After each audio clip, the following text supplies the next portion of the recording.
Thank you very much for having me. Um, like was said, my name is Samonya Japan, and I'm an educationist. That's how I describe myself. I'm a researcher, and I'm a youth development advocate. I'm currently studying a PhD in education at the University of Cambridge as a Cambridge Changemaker Scholar.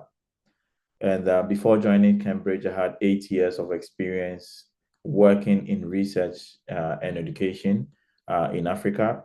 I was working with an organization called Education Sub-Saharan Africa as the senior research manager. And before that, I was working with the Association of African Universities as a research manager as well. So it has been like 8 years of working in professional work before joining Cambridge for my PhD. A little bit about myself. I'm passionate about education and equitable education and creating opportunities for young people. And so that explains one reason why I'm here. And generally, one thing about myself and I tell people is that I like nature and I like to see trees, landscape, and all that. And interesting fact about me is that I have a garden bed in Cambridge. Thank you very much. Thank you so much for that wonderful introduction. So, today's topic, like earlier discussed, is basically going to give us lessons and insights regarding the University of Cambridge, and would like to know from you what inspired you to pursue your academic journey at the University of Cambridge, and what are you doing? What kind of work are you doing right now at the University of Cambridge, so that you Mhm. get to know more and understand you further. Okay, thank you very much. So like I said, Bernadette, I was working as an educationist and a researcher across Sub-Saharan Africa region and with education Sub-Saharan Africa. So what inspired me to join Cambridge? I think there are a few reasons. Let me put it as three key reasons that inspired me to join Cambridge. One is the academic excellence, which everybody, wants to be part of Cambridge because Cambridge is a community of academic excellence. Innovations are driven, world-class people and resources are here. The second reason was also because of the network that I could build for myself and my future trajectory in terms of career-wise. Coming to Cambridge was very, very strategic and intentional by me, saying that, okay, I need to meet these people in my field, and Cambridge will be, you know, the springboard or the stepping stone for me to make those valuable networks. The third one, which is very personal to me, is that my mentors, whom I was working with before joining Cambridge, both of them did their master's and PhD in Cambridge. So, unlike majority of people or majority of youth in Africa, I had some bit of information which I'm happy to share with you whilst here about Cambridge. I understood the collegial system before coming, and I had some collaborations already with people who had been in this university before. So my direct line manager at Education Sub-Saharan Africa did her master's and PhD in Cambridge, as well as the CEO of my organization that I was working then with did her master's and PhD in Cambridge. So it was like, okay, if I want to go to, do my PhD, because it was also time for me to have my PhD, or I've gotten to the top of my career trajectory and then needed a PhD to go to the next level. So these were some of the advice I received from my mentors, and they were like, Cambridge would be a good option for you. So these are the reasons that inspired me to, pursue a PhD in Cambridge. And yeah, the dream came to life. So I'm here. Thank you. Thank you so much, Samuel. So, Yes. what were the key factors that helped you succeed in your application to the University of Cambridge? Thank you very much. I don't know how to start with this, but you all know Cambridge. When you hear the word Cambridge, what comes to mind is like top class, you know, cutting edge, academic rigor and all that. So one of the key factors and the very key hurdle that you need to, overcome when you are applying to Cambridge is academic achievement, right? And every program that you apply to has its own academic requirements. So the very first thing you need to do or factor that you need to consider in order to have a successful application in Cambridge is check with the department, check with the faculty, or check with the scholarship body that you're applying to, whether you meet the minimum academic requirements before you apply.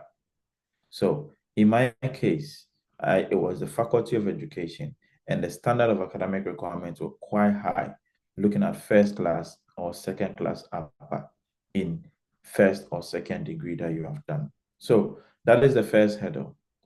The second is also have a strong purpose or clarity of purpose, right? This is very essential in your application to Cambridge, right? Know why you want to come to Cambridge. And once again, I would say, in my case, research, research, research. You need to start researching even before you enter the university. Understand what your faculty requirements are. Understand what research they are doing. Get clarity on what work the faculty you intend to apply to is focused on, right? And then align this with your purpose of applying. So, in my case, I had done education research over the years, and I knew that even though I had economics background, I knew that I wanted to go into education research. So, what did I do? I aligned all my, you know, application document to that and focused and articulated it to align the objectives, the research and academic, rigor of the faculty that I wanted to go in, right? And once again, I come back to my first point: research, research, research into what you want to do. The second factor, or what I call the enabling factor that made me successful, would be my um, personal statement, right? In this personal statement, it is very key in order to write a very compelling personal statement, highlighting professional academic achievement. In my case, I highlighted my experience over the past 8 years of working within the African continent, the initiatives that I've worked on, as well as my achievements academically, right? I connected this with my passion for education and how, when I'm able to get into Cambridge, how it will bring or it will be integral to my academic journey or my career goals. So, once again, personal statement, but then I've put it in terms of, you know, order, in terms that you need to look at. First header will be academics. Second, get clarity of purpose. Third, write a very compelling personal statement, right? The last one that I would say is that references are very key in both applications for entry and also scholarship application. So in Cambridge, you can get into Cambridge but not be able to come to Cambridge. What do I what when I say this, what do I mean? So you can get an offer letter. You have been admitted to Cambridge. right? You meet all the requirements, academic, blah, blah, blah, blah, every requirement that needs you to be in Cambridge, you have met it. However, one key requirement is financial requirement. So you can get an offer letter, but might not be able to get what we call the funding, right? And funding is being influenced by the things that I talked about, right? One is academic excellence. However, once you cross the hurdle of getting admitted in your faculty and you are moved on to the scholarship, academic excellence become needed when you are all on the same, point. I don't know if you understand me on this. Like, because if you are not academically good, you'll not even make it from the faculty level in order to go to the scholarship level.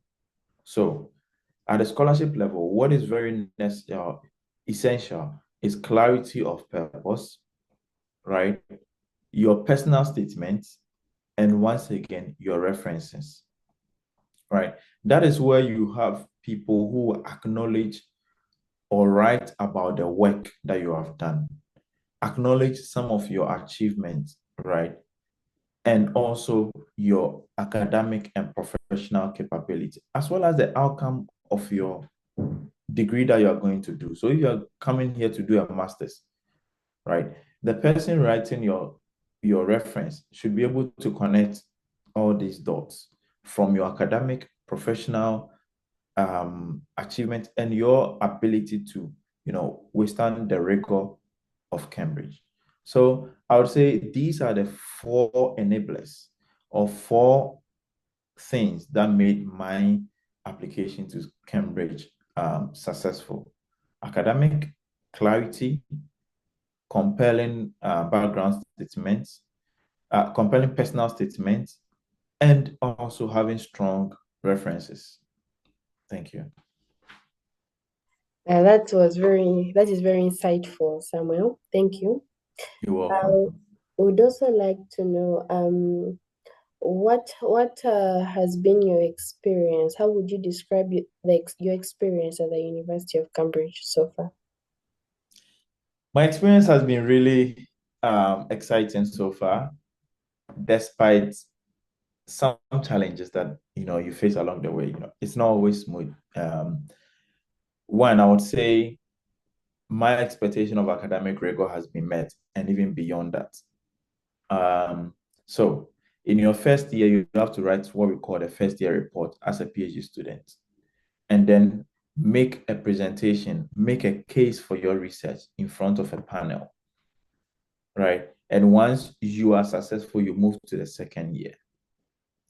And the rigor involved in writing and also sitting in front of the panel to answer these questions.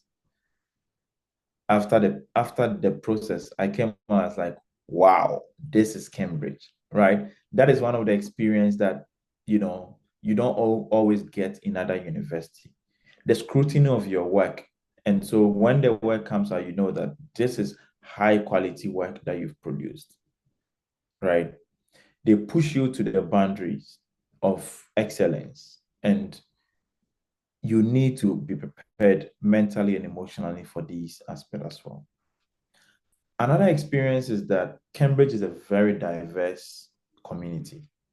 There is a lot of different people here from different countries, from different cultures. Chinese, Africans, African American, British, every community is here. And the diversity is broad enough for you to connect and meet people from different areas of the world. And this is good because it helps you to broaden your network and the value of network that you get in Cambridge. So an example is meeting, Abel in Cambridge. This is a great person, and I'm really excited connecting with him and calling him a brother and a friend. Beyond the academics and the diversity of Cambridge is another aspect, what I call the extracurricular activity that we have here in Cambridge. Cambridge, one, has its own culture. which other universities do not offer. And this is an experience that everyone who comes to Cambridge, relish. We have something that we call the formal hall, where a formal dining hall, where we wear gowns to go and sit and have fine dining. It's likened to what you see on TV when you watch the Harry Potter series. So you see, they wear, fine gowns, and then it's that tradition that we have here in Cambridge and a similar tradition in Oxford. Only these two universities offer that kind of tradition. And it's a Cambridge-like thing. And during these formal or during these dining hall meetings, that's where you meet valuable people. Like you meet great network and you build valuable network. Because next to you will be, one engineer, the next will be one philosopher and all that. And it's an opportunity for you to mingle. And this is one experience that I really cherish and relish in Cambridge.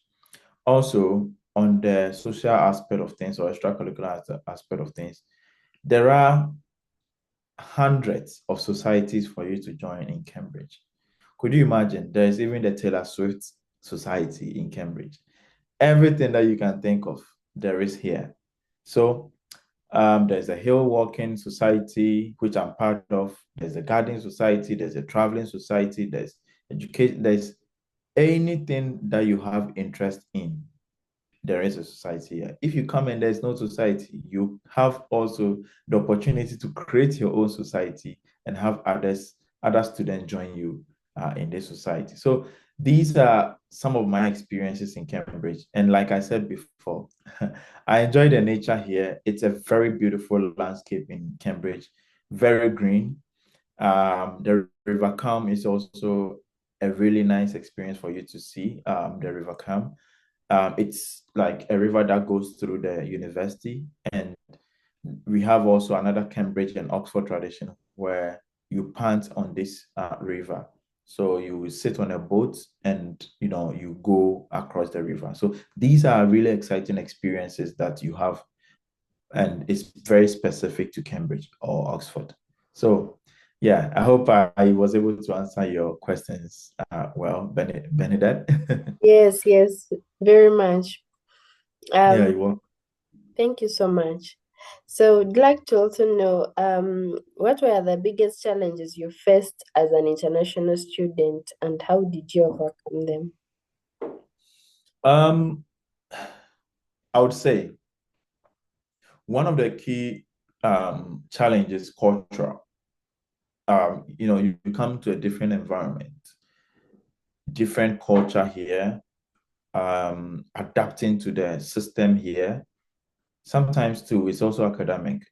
Um, if you're not really prepared to the academic rigor that is in Cambridge, especially those who do their masters here, it's a 9 months program and it is very, very fast paced. The calendar is quick and there's a lot to do. So you need to adjust yourself within the Cambridge system. So for me, cultural, yes, there was some issues. However, I had a society. So that's one way I was able to overcome that challenge. Because definitely there will be a cultural shock. You come from a university in Ghana where you don't go for formal dinners, and all of a sudden you go for a formal dinner, and you are shocked. Like people dress in gowns and then come and sit. They are passing, bottles of port. When I say port, it's a wine that is, I don't know, it's a sweet wine in Cambridge. Yeah, so people like all these, like, wow, what is happening around me? It's amazing. And you walking in a street where Isaac Newton has walked, it's also daunting on you academically. And then, this inferiority complex. Do I even belong here? So there's also the sense of belonging. Do I even belong here? You know, great people have walked these streets, and the expectation on you to, succeed or achieve these higher heights of academic rigor. So these are challenges that Cambridge students face day in and day out. a sense of belonging and feeling a part of the society that they are in. So there are a lot of resources, a lot of societies, a lot of support for students in Cambridge. So that's also another aspect that I like. When you come to Cambridge, there's a society for everything, like I said. We have the Ghana Society. So as a Ghanaian, I joined the Ghana Society and I found refuge as I met people. And it's also beautiful to be speaking in your local language whilst you're away from home, eating your local food while you're away from home. Mentally, it's great and it helps you to connect with people that you've met here. There's also the African Society of the University of Cambridge, which I'm currently the president of. And this society brings together people for them to connect and also provide a sense of belonging and support for them. It's kind of, you know, a home away from home where you can easily connect. And help is everywhere in Cambridge once you call for it. My friend Abel puts it in a way that is so classic. He says that if you don't ask for it, then there's no way you are going to get it. You just have to shout out and call for help. Send that email, right? Once you send email, you get the help that you need. Rather than sitting and saying, oh, I don't have support for, let's say you need a laptop. I don't have support for laptop. You might never know. Your college will just provide you with a laptop without you paying a penny. So there's a lot of support in Cambridge. You face the problem, but please, once you are here in Cambridge, you have to shout at your problems and you have solutions. We have academic supervisors who are helping. We have, well-being officers in every aspect, faculty, college, everywhere. We have college tutors who are also providing pastoral support and all that. So I think these challenges are real. However, there are solutions to them within the university. Thank you. Thank you so much. This is really insightful. I would also like to know what qualities or skills do you believe the University of Cambridge looks for in prospective students? Well, this question, I'll say it depends. But generally, as a prospective student who is willing to come to Cambridge, you need to be academically sound because there is academic rigor. This is a standard that the university do not go down on, right? So you need to be able to, be in a good standing when it comes to academics. Secondly, you need to be resilient, right? You need to be a critical thinker and you need to have the ability to work independently. So no one is coming to tell you wake up and go for lectures or wake up and write your thesis or wake up and do A, B, or C. You will need to build yourself, have your own time management, have your own plan and objective. So that means you need to be very independent. It's not only about grade also, but then also Cambridge looks at some the impact that so you come to Cambridge, right, to change Cambridge and to change the world, right? It's not only to change you, but you as an individual come to Cambridge. Cambridge helps you to change Cambridge as well as to change the world. That's a post that is in Cambridge, and anyone that has come through Cambridge has a mentality of impacting the world and changing how things are done here within the Cambridge society. So Cambridge always, or in order to survive in Cambridge, you will need to be some of these or have some of these qualities that I've mentioned. Intellectual ability, that is a given.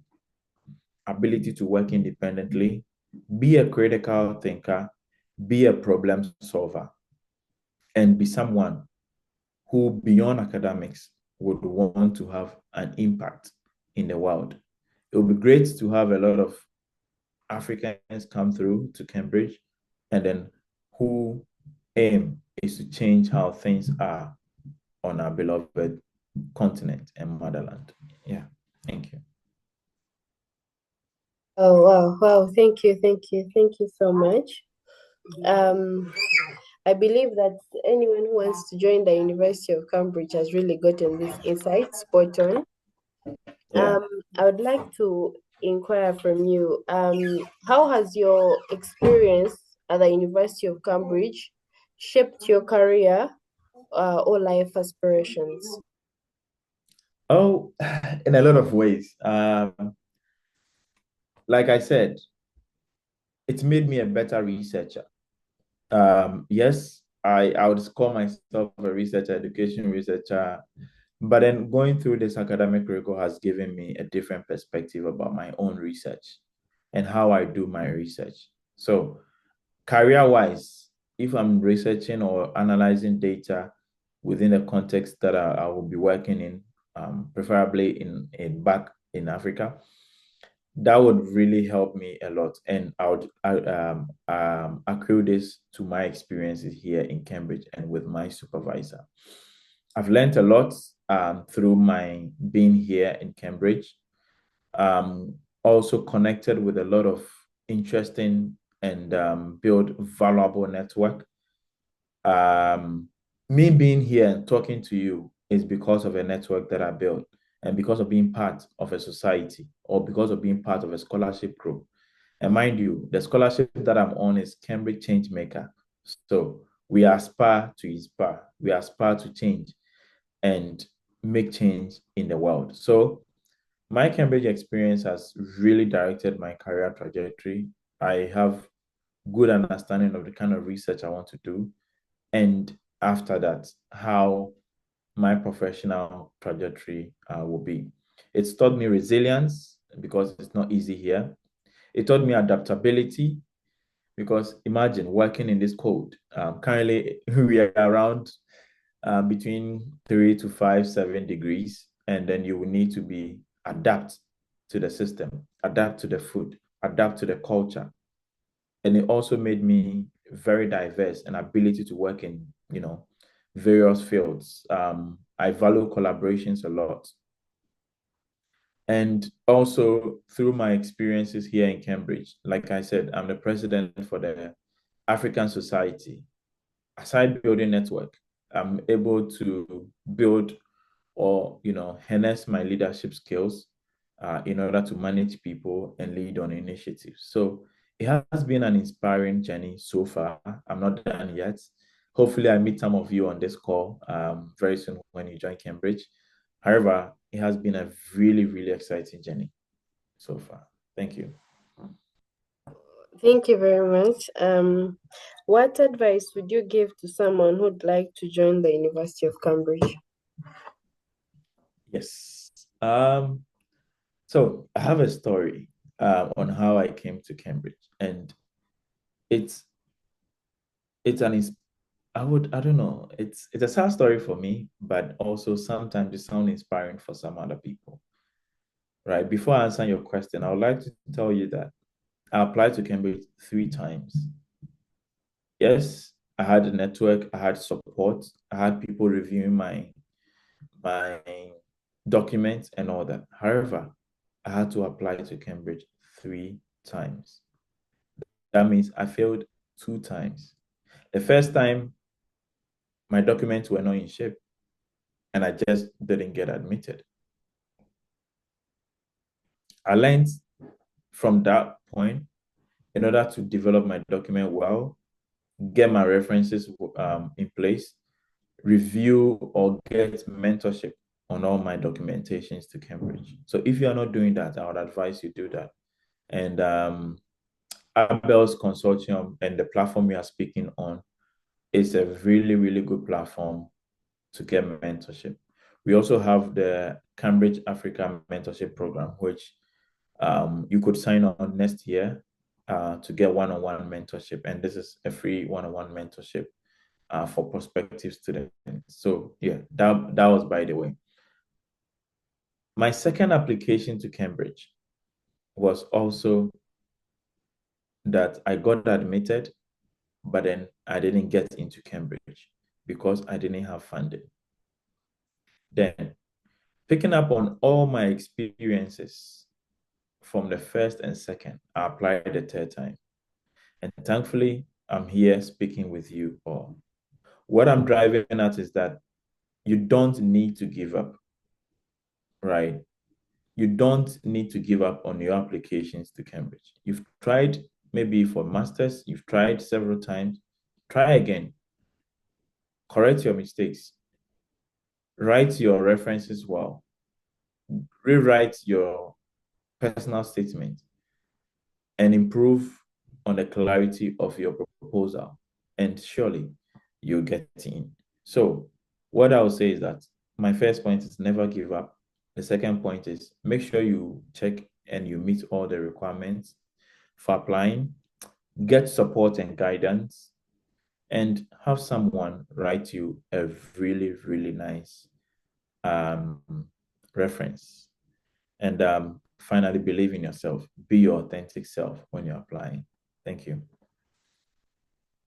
Thank you so much for the very insightful interview. Before I open the floor for everyone to ask a few questions, someone in the chat is asking, they say they are applying for a PhD in law at Cambridge, but the application requires both a statement of interest and reasons for applying. They are asking what's the difference and how can they write something compelling? So it's a statement of purpose and reason for applying, right? Hello. Yes, please. They're talking about the statement of interest and reasons for applying. The, Okay, statement of interest. Okay, so statement of interest will be why Cambridge and why this program. Do you get me? Why law and why Cambridge? Why the program you want to do? And then the people like, what will coming to Cambridge do for you? And your like, how does it link to your purpose of coming here? As well as how does it link to the program and Cambridge? So if you answer it across this lines, you are fine. Yeah.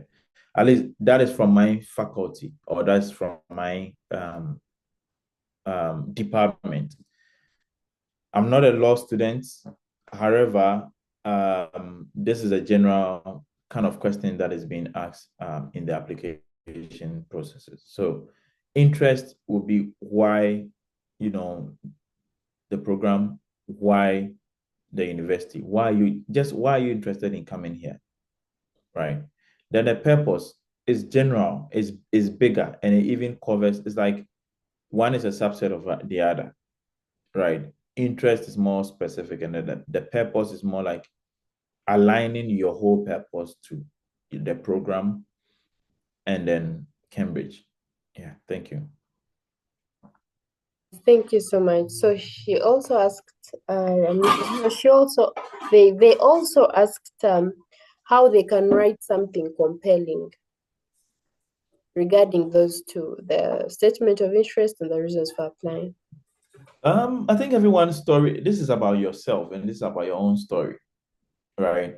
And that's why I told you that research, research, research. You have to research the program you're applying to. You have to research the scholarship body that you are applying to. And you also have to research the university itself and its requirements. So you're applying to law, right? What are the basic requirements? Do you meet them? Great. How does that align to your academics? So you put it there in your statement of purpose, right? Okay. What are the research that they are doing or the programs they are offering in that law or the courses they are offering in that law? Does it align to what you've already done? Or does it interest you? Put it in your statement of purpose. How has what you've done already in terms of your academic and professional journey aligned with this? What achievements have you made over the past year? Sorry, my laptop battery is dying. Let me quickly plug in my charger.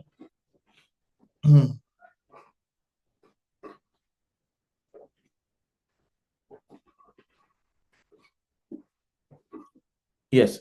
So that is how you look at and you respond to a statement of purpose.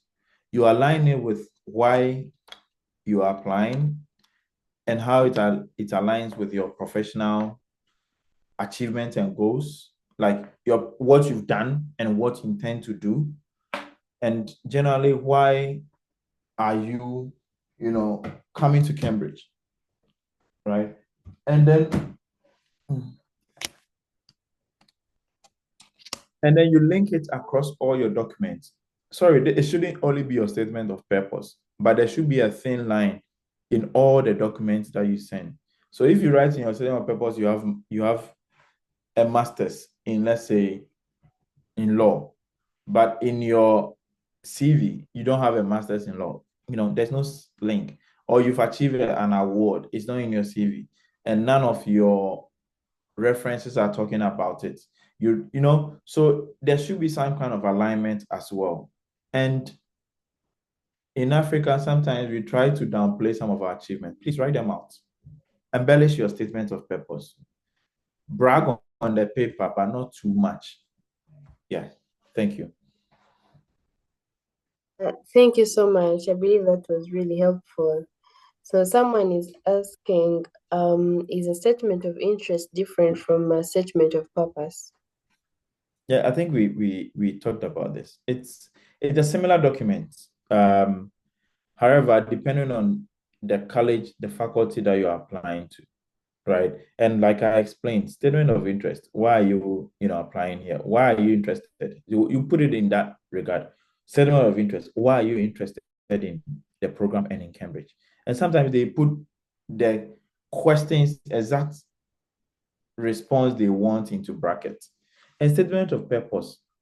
Why is this program important to you? Do you get it? What is the purpose of you applying? Like, once you go through this, or how does your previous experiences, right, help you to qualify for this program, and how will it benefit you in the future? Normally, these are how you go around it. Yeah. Thank you so much. The floor is open in case you have any questions that you'd like to ask our speaker today. Feel free to raise your hand and or text in the chat. Someone is asking, at what age did you get into Cambridge? And did you feel like you were running out of time? I got to Cambridge in a quite a late age. I was I was 30, getting to 34 when I came to Cambridge. So yes, but then it's also good for me because I've had opportunity to work and then have a really strong professional experience before coming to Cambridge. And that also adds to the ease you have when you come to Cambridge. Your experiences also help you in order to understand the kind of research you want to do and all that. So it's not a loss. And education is also not a race, right? Imagine you are doing a PhD, you are doing a master's, so you are not behind. Yeah, thank you. Thank you so much. I can see that someone is asking, aside from the scholarships within the application form, could you highlight some other full funding scholarship opportunities that are linked to the University of Cambridge that one can apply for to increase their funding scope? Drawing most of the scholarship, there are a lot of, let me start by saying there are a lot of scholarship in Cambridge, right? There's a university-wide scholarship, there's a college scholarship, and there's other foundation scholarships in Cambridge, right? What is interesting is that all these scholarship is part of your application, and sometimes they are just a tick box. So you tick a box to say you want to be considered for St. John's or college scholarship because you selected St. John's, or you want to. So there are a lot of colleges in Cambridge, over 30 colleges in Cambridge, which makes up the university, and you will be enrolled in one of these colleges. and some of the colleges give funding. So that should be part of your research. What college would increase my chances of getting funding? Some colleges will fund your whole research. So you need to, it's just a tick box. It's not like you are going to send a whole application for a particular college. And once you tick their box, they are going to review your application in that regard. For foundation funding, we have the MasterCard Foundation offering scholarship for masters. And thankfully, they've increased the number of offers that they give. So most of us in the sub-region have chance of getting into it. So you just tick the box, say you want to be considered for MasterCard funding. There's the Gates Foundation funding, the Gates Cambridge Scholarship. That one is unique because you would have to write a different, once you take the box, you have to write like 500 words of personal statement separately, and you have to submit a reference letter also separately. So it's only the Gates funding that is different from your whole application process. All the other scholarship opportunities is just a tick box, and there are a lot of scholarship opportunities in Cambridge. So just apply. Thank you so much. Someone is asking, do we have to write a different statement of purpose for every course you apply to? I normally, in order to increase your chance, I don't know whether it's good to apply for different courses. I'm hearing it shows that you are not serious, especially if the scholarship committee, it can increase your chance of getting admitted. But if it goes to the scholarship committee and they see that you apply for education, you apply for economics, you apply for that, it shows that you are not serious. You don't like, and you write different statement of purpose for it. So imagine in education, say my purpose is that this education will help me to impact on young people's life in Africa. And in the economics one, you write that it will make me the best economics in the world to do A, B, and C, right?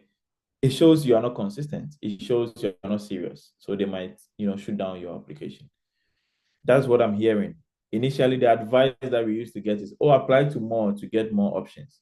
But if you believe yourself, if you apply to one, you get into the next stage, and then you get considered. However, applying to more courses is your own decision. And once you don't send one CV to different jobs or different job description. Every program has its own requirements. So in order to meet this requirement, you need to write different statement of purpose for them. So that's my understanding. Thank you. Thank you so much. I can see Doris's hand is up. Please feel free to unmute and ask your question. Thank you. Hello, good evening, guys. Thank you, Samuel, for those insights.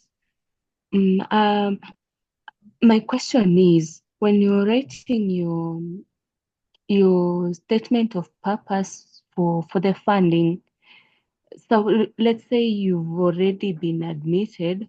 No, we've not been admitted, but these are hypothetical. You've already been admitted, and then your application is sent for the funding consideration.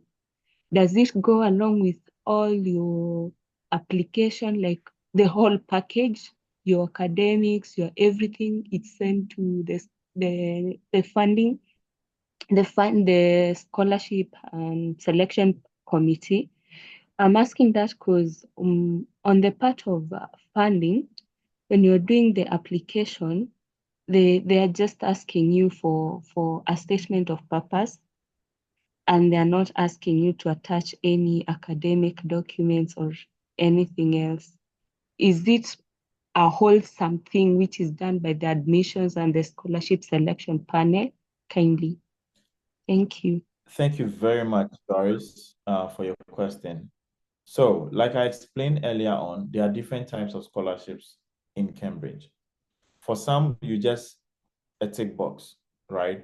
And those that are tick box, all your document that you submitted will be sent. And even those that are not tick box, all your documents will be sent to these scholarship panels. The GATE scholarship is the unique one, and I hear there are other scholarships as well, where you have to submit a separate statement of purpose. We had a recent webinar with the GATE, one of the managers at the GATE Cambridge, and she was clear on that please don't submit the same statement of purpose for the GATE scholarship. Write a different one and answer the questions that has been asked in the GATE scholarship. So it's a statement of purpose, but their question is around the impact of if they fund you and whether it will lead like leadership experience and all that. I don't have the questions of it because it's been a while I completed that form. But then it has its own set of questions that they want you to respond to. So if you are applying to GATE, please, you need to submit a separate one. And if the scholarship you are applying to says submit a separate one, don't copy and paste the already written one. Tailor it to the scholarship, right? You can't submit like CV to a role that says senior manager, senior research manager, and then you see salesperson's role and you submit the same CV. You're not going to get in. Tailor your statement of purpose to the particular scholarship or to the particular questions that have been asked in the application form. Thank you. Thank you so much. Someone is asking, can we change the course once we get there? And the second question is, would you like to recommend that at the application stage you select preferred colleges or keep silent on it to be open for other college scholarships? And the third question, in your experience for a person, what colleges are preferred for Africans in the age group above 25, postgrad only or matures only, or the mixed ones? Just a recap of the questions. Can we change the course once we get there? The second, would you recommend that at the application stage we select preferred colleges or keep silent on it to be open for other college scholarships? And the third, in your experience, for a person, what colleges are preferred for Africans in the age group above 20? Okay, thank you 25, very much. 25, yes. First one, change programs. I don't know whether it can be done. I'm not. So normally, if you are applying for undergraduate in Cambridge, your admission is offered by the college, not even a faculty. If you are applying for graduate programs, you are admitted by the faculty or college. Do you get me? So the dynamics of changing, I have no idea about that. And I've not heard someone come to Cambridge and change their program. It might be because it's a rigorous process. And once they go through and they select you, you are supposed to come and do that program. So if you want to change your program, you need to also go through that same rigorous process. That's why if you are offered a scholarship and you are not here, and next day you want to come, you have to go through the whole process again because there are different, set of people that are going to apply. So my answer is that I don't have the full information, and also I've not seen someone change their program in Cambridge. Abel is on the call; he might say differently, but I don't know about. I don't have the full information currently, but I haven't seen someone come to Cambridge and change program. Even colleges, it's extremely hard to change college. Like once you are in this college, no college wants to accept you again. It is, I don't know, I don't want to, it is what it is in Cambridge. Colleges are independent and colleges decide on their own, even without the universities, right? There are colleges in Cambridge which are even richer than the whole university put together, right? And they make their own decision. Like once you come to Cambridge, you understand the collegial system. So the college is like an indie. So in Uganda, if you have like 30 universities, it's like all these 30 universities come together to form one university, right? So Uganda University of Science will decide on its own. Uganda University of Law will decide on its own without consulting. Yeah, there might be some consultants, but colleges are independent, right? And even if a student A is moving to college B, you have to show your card, and you don't have access to most of the resources in a college. So, yeah, you should know about that. Now, that brings me to the next question about college selection.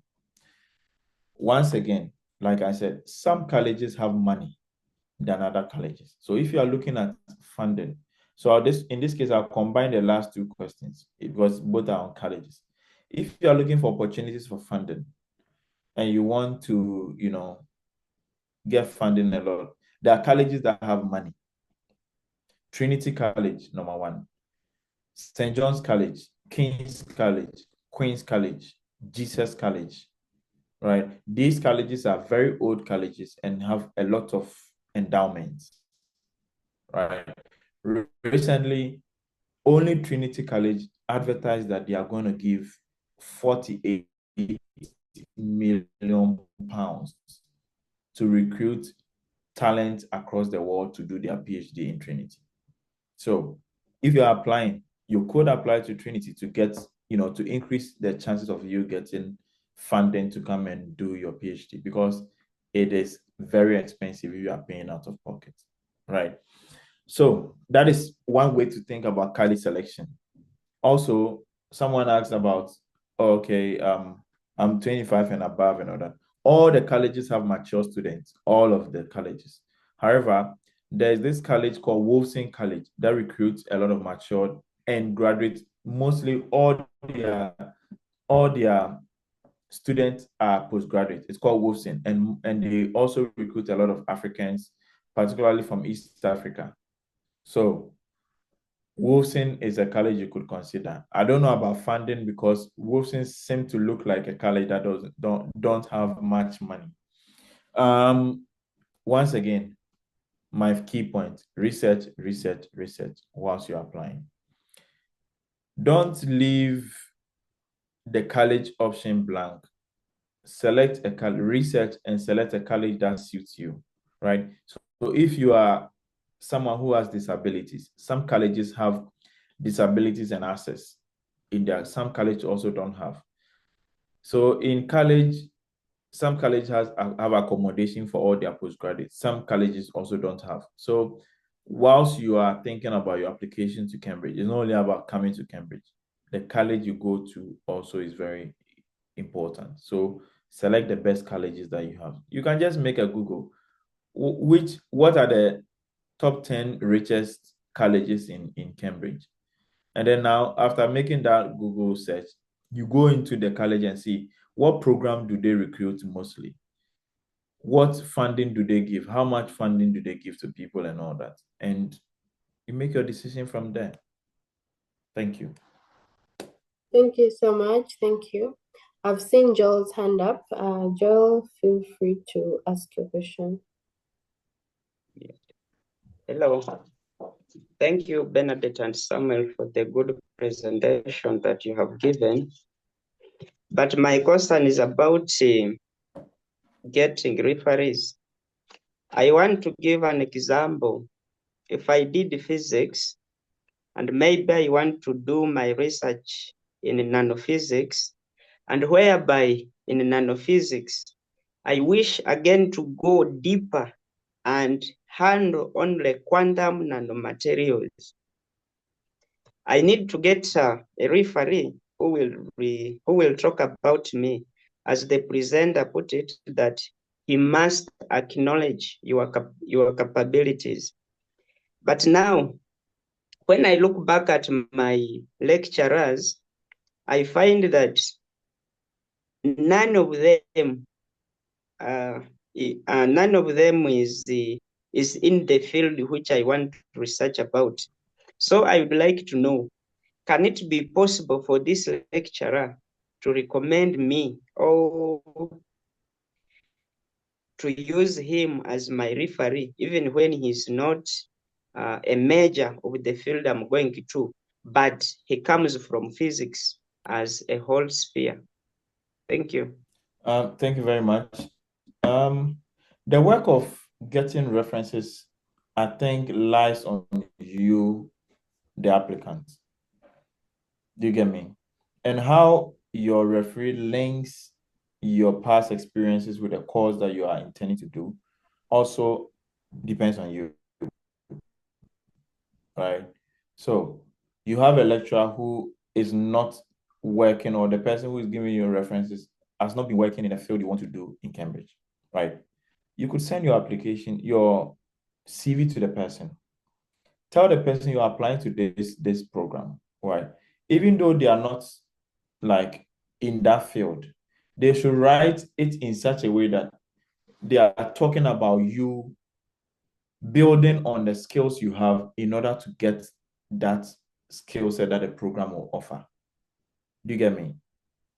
So if it's in engineering, you did basic engineering at the university, you have an engineering lecture, but you want to do electronic engineering, or you want to do astrophysics or something, right? This lecturer doesn't know anything about astrophysics. You could send your CV, send the program you're applying to, and tell him to tailor his references to this. So in this regard, he's going to talk about your ability to work independently, your ability to learn, and your ability to be able to, acquire the skill set that this program is going to offer. It could also highlight your achievement over time. Your achievement don't have to be directly linked to exactly like the courses you're going to do if it doesn't link up. But if it links up, hooray, you could write it that way. But there's a way that person who is writing your reference letter will connect it. And mind you, please don't let anyone just write your reference letter, right? Because sometimes you don't even see the reference letter when it's being sent. Go to the right people you think will write good about you, and even people who will show you what they've written about you. Do you get me? Because sometimes the university required them to send a reference letter. So if they are not putting in much work for you, that means you are not getting that kind of, and reference letters count a lot. So mind the person who writes the reference letters for you. And you could direct them by sending them your CV so that they know your current achievements and work you have done. So that they put it in there, right? And then also send them the courses that you are intending to do so that they link whatever they are writing to those programs. Yeah, thank you. Thank you so much. Just a couple of questions before we come to the close of the session. Someone is asking, can I give only professional referees? And the second question is, what formats should we use to structure CVs? And the third question is it true that they don't fund courses that are for deeper research studies like mathematics? For example, if someone wants to do deeper studies and research in mathematics. Thank you. Can you repeat the first question? Yes, the first question is, can I give only professional references? And yes. Okay.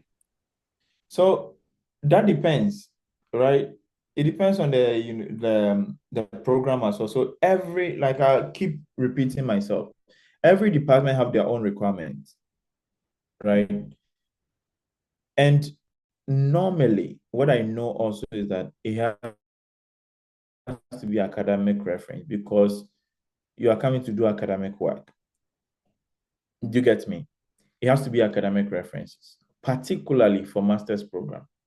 For PhD, example, myself, because I had left school for some time before coming back to school to do my PhD, I use both academic and professional references. However, I made sure that my academic reference is linked to the work that I'm doing because I wasn't in mainstream industry where I wasn't doing research. I was a researcher in my profession and I was researching on education, which is linked to exactly what I'm doing now and here in Cambridge. So it was easier for my supervisors who are also researchers to write me the reference letter. Do you get me? As well as my academic reference was also sent, even though I've left school years ago. So I still connected with my supervisors back in the university for them to write me reference letters. So academic letters are very essential. However, there are some caveats when you've left school for a long time and now you want to do your PhD. Yeah. Format of a CV, I don't know which formats exist or not, I don't know. But then I think it's the general CV format. Sorry, I'm not really preview about this currently. However, I think it's normal. You need to highlight your academic experience. You need to highlight your professional experience. You need to highlight if you have research experience or teaching experience because maybe it's a PhD you're applying. If it's master's, you need to highlight some of the programs that you've done already or qualifications that you have that connects to that, and then put your reference list there. If you have gone for conferences, put it in there. So I can't speak more about a particular format, but in terms of content, these are what I think you should consider. Maths and doing a PhD in mathematics. There are a lot of people doing PhD in mathematics, and there's funding for that. There's not only funding for developmental programs and initiatives. Once you submit your application and you qualify and the maths department puts you out for scholarship, why not? They assess you and then you qualify, you get in. So it's not to particular programs and all that. But please read about your program. Research, research, research. Read about your program that you are going to do or you intend to offer and see the requirements in there and also see the requirement for scholarship. Yeah, thank you. Thank you so much. We're going to have the last two questions before we come to a close. And someone is asking, what if you left school more than 8 to 10 years, but you're thinking of going for a master's? And then someone is asking, how can one answer the publication or presentation bit if they have none? So those are the two questions. No, the second question, I didn't get you clearly. The second question is, how can one answer the publication or presentation bit if they don't have any publications or presentations? Yes, so it's simple. You don't have it, don't lie. You don't put it there. You don't have it. If you don't have any publication, great. If you don't have presentations, great, you don't put it there. It's as simple as that. And if you can also talk about you don't have to have publication like a journal publication and all that. If you've written a thesis, put it out there. If you have 10 papers that you submitted, put it out. If you have written articles, put it out. If you have written blogs, put it out there, right? It doesn't have to be a journal publication. But if you don't have anything, you don't have. Please, like I said, be authentic self because these people, they check. Sorry, they check.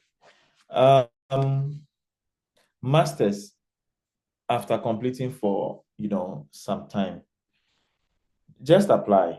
I would advise. However, scholarships have limits or eligibility. Some scholarship will say, I don't know all the scholarships, but I think currently for the MasterCard scholarship, there's age limit on it. You would have to check. So check with the scholarships that are available. Check the age limit if you still fall in. It doesn't matter how much years you completed or did your master's. Just apply. Thank you. Thank you so much, Samuel. We appreciate, as SSM, we appreciate you coming here and giving us your time. It has been a wonderful, wonderful session. And I'm going to ask Dr. Dan Musinguzi and Abel, if he's able to give us some parting shot before we come to a close of the session. Thank you. Thank you very much, Benedict.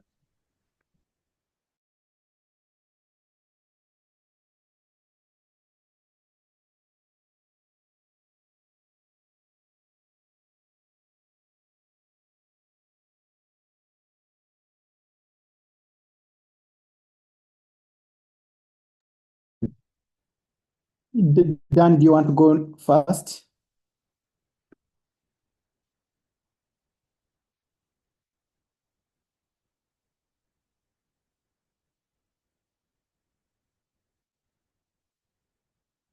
Okay.